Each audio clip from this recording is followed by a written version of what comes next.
नमस्कार Khageshwar recipe and education channel को समस्त शिक्षक बंधु मानक अनेक अनेक स्वागत। आज भिडियो रे आमे आलोचना करिबा ओडिया कंटेंट रो केतेकुटी इंपोर्टेंट क्वेश्चन विषय रे। भिडियोटी भल लाइक लाइक टी कर देबे एवं जो माने मो चैनल रे नवा अछंती हृदय सहित सब्सक्राइब कर नेबे। आसंतु भिडियोटी स्टार्ट करिबा। प्रथम क्वेश्चन, ओडिया साहित्य रे व्यास कवि काहाकू कुहा जाय?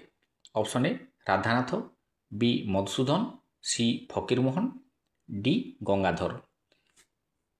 उत्तरटी हम ऑप्शन सी फकीरमोहन। तापर क्वेश्चन 2, 6 माण 8 गुंठ यार लेखक किए? Option A Surendra Mohanty, B Godavarish, C Gangadhar, D Fakirmohan. ठीक उत्तरटी हम ऑप्शन डी फकीरमोहन। क्वेश्चन 3, केउ वैदेशिक साहित्यिक फकीरमोहन उपरे पीएचडी करछंती? Option A Henry, B Boulton, C Milton, D हामिंगटन।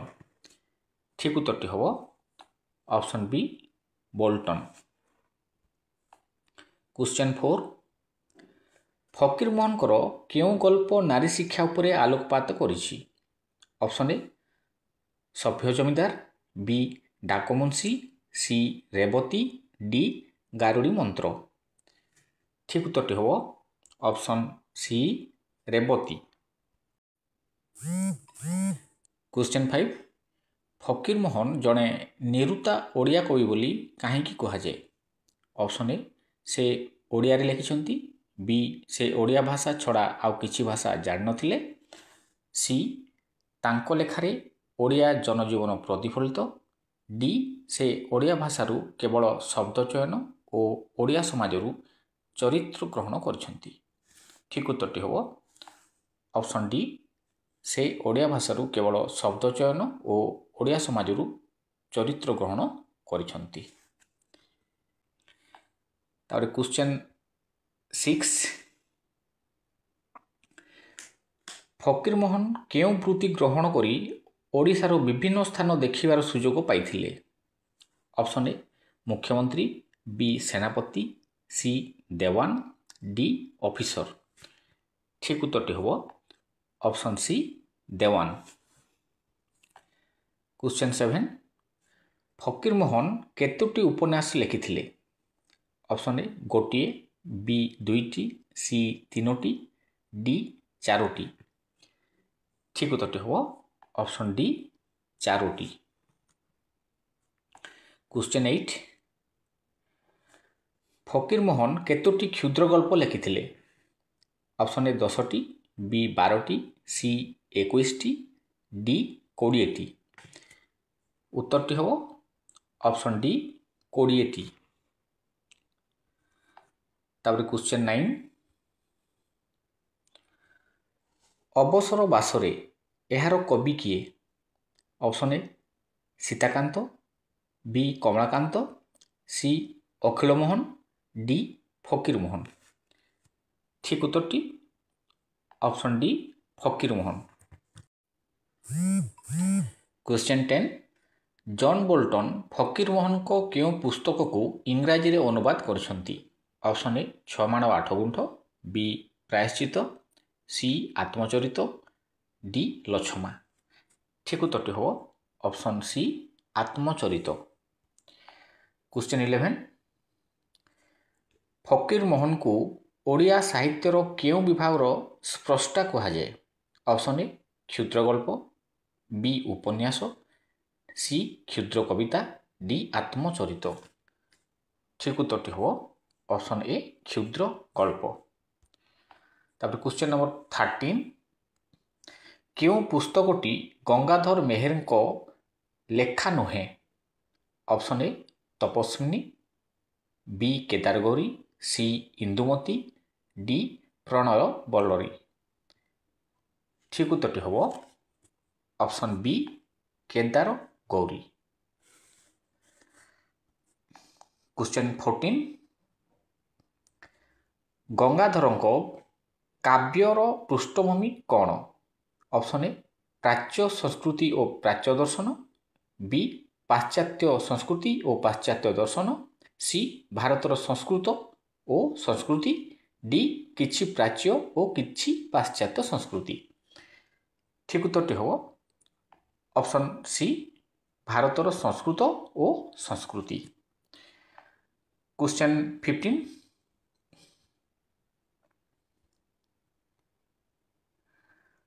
Gangadhar ଥିଲେ ଜଣେ ସଂଯୋଗ ସେତୁ କାହାର? ଅପସନ୍ ଏ ପ୍ରାଚୀନ ସଂସ୍କୃତି ଓ ଆଧୁନିକ ଧାରା, ବି ପ୍ରାଚୀନ ଧାରା ଓ ଆଧୁନିକ ସଂସ୍କୃତି, ସି ପାଶ୍ଚାତ୍ୟ କବି ଓ ପ୍ରାଚ୍ୟ କବି, ଡି ପ୍ରାଚ୍ୟ ସଂସ୍କୃତି ଓ ପାଶ୍ଚାତ୍ୟ ସଂସ୍କୃତି। ଠିକ୍ ଉତ୍ତରଟି ହେବ ଅପସନ୍ ଏ ପ୍ରାଚୀନ ସଂସ୍କୃତି ଓ ଆଧୁନିକ ଧାରା। କ୍ୱେଶ୍ଚନ୍ 16 ଉତ୍କଳ ଲକ୍ଷ୍ମୀ କବିତାର ମର୍ମବାଣୀ କ'ଣ? ଅପସନ୍ ଏ ଉତ୍କଳ ପ୍ରୀତି, ବି ଭାରତ ପ୍ରୀତି, ସି ପ୍ରକୃତି ପ୍ରୀତି, ଡି ଦେଶାତ୍ମବୋଧ। ଠିକ୍ ଉତ୍ତରଟି ହେବ ଅପସନ୍ ଡି ଦେଶାତ୍ମବୋଧ। ତାପରେ କ୍ୱେଶ୍ଚନ୍ 17 ଗଙ୍ଗାଧରଙ୍କ ଭକ୍ତି କବିତାର ମୁଖ୍ୟ ଆବେଦନ କ'ଣ? ଅପସନ୍ ଏ ସର୍ବଧର୍ମର ସମନ୍ୱୟ, ବି ହିନ୍ଦୁ ଧର୍ମର ବିଶେଷତ୍ୱ, ସି ଆଧ୍ୟାତ୍ମିକତା, ଡି ମୁକ୍ତିର ବାଟ। ଠିକ୍ ଉତ୍ତରଟି ଅପସନ୍ ଏ ସର୍ବଧର୍ମର ସମନ୍ୱୟ। କ୍ୱେଶ୍ଚନ୍ 18 ମାତୃଭୂମି ମାତୃଭାଷାର ମମତା ଯା ହୃଦେ ଜନମି ନାହିଁ, ତାକୁ ଯଦି ଜ୍ଞାନୀ ଗଣରେ ଗଣିବା ଅଜ୍ଞାନ ରହିବେ କାହିଁ। ଏ ପଦଟି ଅନେକଙ୍କ ତୁଣ୍ଡରୁ ଶୁଣାଯାଏ। ଏହାର କବି କିଏ? Option A Madhusudan Rao, B Radhanath Ray, C Gangadhar Meher, D Madhusudan Das. ଠିକ୍ ଉତ୍ତରଟି ହେବ option C Gangadhar Meher. Question 19 ଗଙ୍ଗାଧରଙ୍କ କାବ୍ୟମାନଙ୍କ ମଧ୍ୟରେ ସର୍ବଶ୍ରେଷ୍ଠ କାବ୍ୟ? Option A Pranay Ballari, B Kichakabadha, C Utkal Lakshmi, D Tapaswini. ଠିକ୍ ଉତ୍ତରଟି ହେବ option D Tapaswini. Question 20 Pranay ବଲ୍ଲରୀର ବିଷୟବସ୍ତୁ କେଉଁ ସଂସ୍କୃତ କାବ୍ୟର ବିଷୟବସ୍ତୁ ଆଧାରିତ? Option A Meghaduta, B Abhijnana Shakuntalam, C Raghuvamsha, D Kumara Sambhava. ଠିକ୍ ଉତ୍ତରଟି ହେବ option B Abhijnana ଶକୁନ୍ତଳମ୍। Question 21 Odia ସାହିତ୍ୟରେ ଆଧୁନିକ ଯୁଗର ପ୍ରବର୍ତ୍ତକ ବୋଲି କାହାକୁ କୁହାଯାଏ? Option A Gangadhar, B Madhusudan, C Gangadhar repeat ହେଇଯାଇଛି, ଡି ରାଧାନାଥ। ଠିକ୍ ଉତ୍ତରଟି ହେବ ଅପସନ୍ ଡି ରାଧାନାଥ। କ୍ୱେଶ୍ଚନ୍ 22 ସାମନ୍ତବାଦୀ ସାହିତ୍ୟ କେଉଁ ଯୁଗର ବିଶେଷତ୍ୱ? ଅପସନ୍ ଏ ପ୍ରାଚୀନ ଯୁଗ, ବି ଆଧୁନିକ ଯୁଗ, ସି ମଧ୍ୟଯୁଗ, ଡି ଅତ୍ୟାଧୁନିକ ଯୁଗ। ଠିକ୍ ଉତ୍ତରଟି ହେବ ଅପସନ୍ ସି ମଧ୍ୟଯୁଗ। କ୍ୱେଶ୍ଚନ୍ 23 ରାଧାନାଥଙ୍କ କାବ୍ୟ କବିତାର ବିଷୟବସ୍ତୁ କେଉଁଠାରୁ ଆହରିତ? ଅପସନ୍ ଏ ଦେଶୀୟ ସାହିତ୍ୟରୁ, ବି ଦେଶୀୟ ସମାଜରୁ, ସି ବିଦେଶୀ ସାହିତ୍ୟରୁ, ଡି ବଙ୍ଗଳା ସାହିତ୍ୟରୁ। ଠିକ୍ ଉତ୍ତରଟି ହେବ ଅପସନ୍ ସି ବିଦେଶୀ ସାହିତ୍ୟରୁ। କ୍ୱେଶ୍ଚନ୍ 24 କେଉଁ କାବ୍ୟଟି ରାଧାନାଥଙ୍କ ରଚନା ନୁହେଁ? Option A Pranay Ballari, B Kedargauri, C Chilika, D Chandrabhaga. ଠିକ୍ ଉତ୍ତରଟି ହେବ option A Pranay Ballari. Question 25 Radhanath କେଉଁ ପଦବୀ ବଳରେ ଓଡ଼ିଶାକୁ ବୁଲି ଦେଖିବାର ସୁଯୋଗ ପାଇଥିଲେ? ଅପସନ୍ ଏ ଦେୱାନ ରୂପେ, ବି ବକ୍ତା ରୂପେ, ସି ପରିଦର୍ଶକ ରୂପେ, ଡି କବି ରୂପେ। ଠିକ୍ ଉତ୍ତରଟି ହେବ ଅପସନ୍ ସି ପରିଦର୍ଶକ ରୂପେ। କ୍ୱେଶ୍ଚନ୍ 26 ରାଧାନାଥଙ୍କ ଅବସରକାଳୀନ ଜୀବନ ଦୁଃଖରେ କଟିଥିଲା। କାରଣ ଅପସନ୍ ଏ ପାରିବାରିକ ଚିନ୍ତା ତାଙ୍କୁ ଘାରିଥିଲା, ବି ଲେଖା ପାଇଁ ବିରୋଧୀ କବିମାନଙ୍କ ଦ୍ୱାରା ସମାଲୋଚିତ ହୋଇଥିଲେ, ସି ଅର୍ଥର ଅଭାବ ତାଙ୍କୁ ବାଧିଥିଲା, ଡି ଚାକିରି ଜୀବନକୁ ମନେ ପକାଉଥିଲେ। ଠିକ୍ ଉତ୍ତରଟି ହେବ ଅପସନ୍ ବି ଲେଖା ପାଇଁ ବିରୋଧୀ କବିମାନଙ୍କ ଦ୍ୱାରା ସମାଲୋଚିତ ହୋଇଥିଲେ। କ୍ୱେଶ୍ଚନ୍ 27 ରାଧାନାଥଙ୍କ ସର୍ବଶ୍ରେଷ୍ଠ କୃତି କିଏ? Option A Chandrabhaga, B Usha, C Nandikeshwari, D Mahayatra. ଠିକ୍ ଉତ୍ତରଟି ହେବ option D Mahayatra.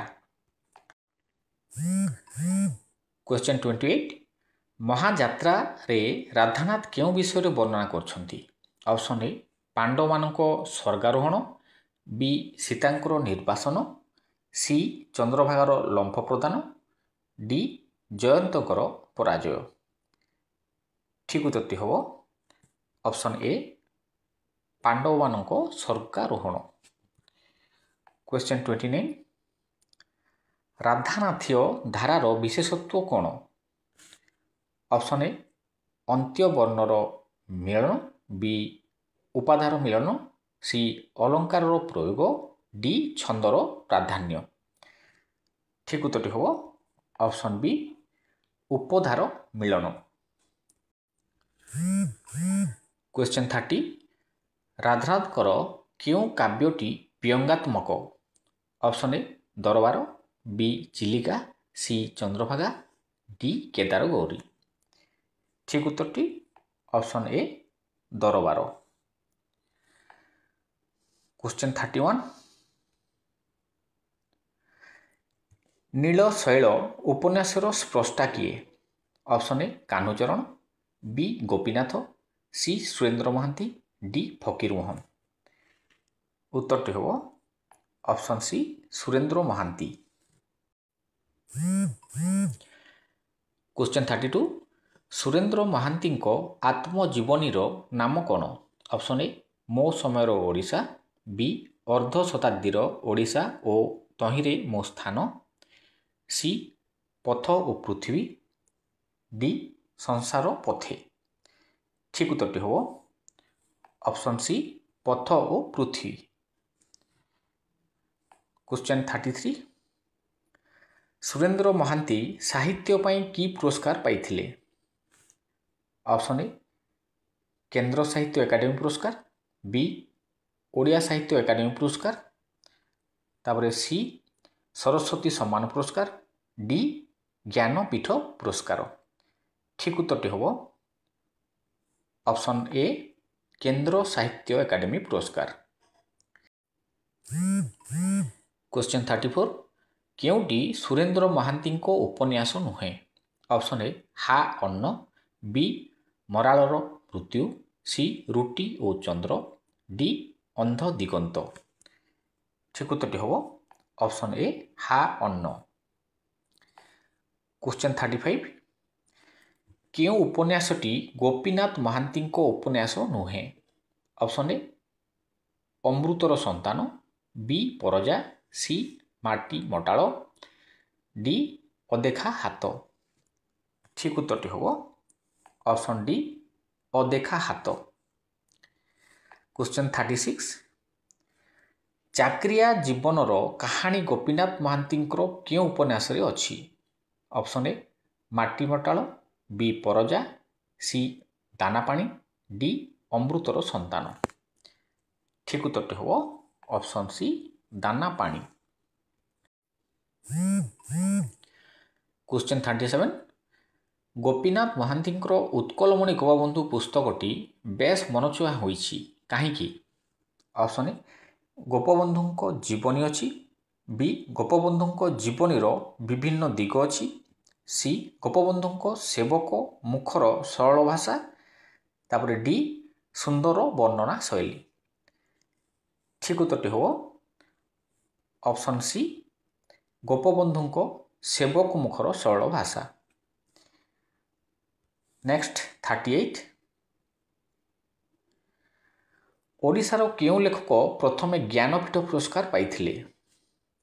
Option A Pratibha Ray, B Sitakant Mahapatra, C Ramakant Rath, D Gopinath Mohanty. ଠିକ୍ ଉତ୍ତରଟି ହେବ option D Gopinath Mohanty. Question 39 Gopinath ମହାନ୍ତିଙ୍କର କେଉଁ ଉପନ୍ୟାସ ଜ୍ଞାନପୀଠ ପୁରସ୍କାର ପାଇଥିଲା? Option A Danapani, B Paraja, C Mati Matala, D ମନ ଗଭୀରର ଚାଷ। ଠିକ୍ ଉତ୍ତରଟି ହେବ ଅପସନ୍ ସି ମାଟି ମଟାଳ। କ୍ୱେଶ୍ଚନ୍ 40 ଅମୃତର ସନ୍ତାନ କେଉଁ ଧର୍ମୀ ଉପନ୍ୟାସ? ଅପସନ୍ ଏ ପୁରାଣ ଧର୍ମୀ, ବି ବିଜ୍ଞାନ ଧର୍ମୀ, ସି ସହର ସଭ୍ୟତା ଧର୍ମୀ, ଡି ଆଦିବାସୀ ଧର୍ମୀ। ଏହାର ଠିକ୍ ଉତ୍ତରଟି ହେବ ଅପସନ୍ ଡି ଆଦିବାସୀ ଧର୍ମୀ। ତ ଆଜିର ଭିଡ଼ିଓଟି ଏତିକି ଥିଲା। ପୁଣି ଦେଖା ହେବ ନେକ୍ସଟ ଭିଡ଼ିଓରେ। Have A good day. ନମସ୍କାର।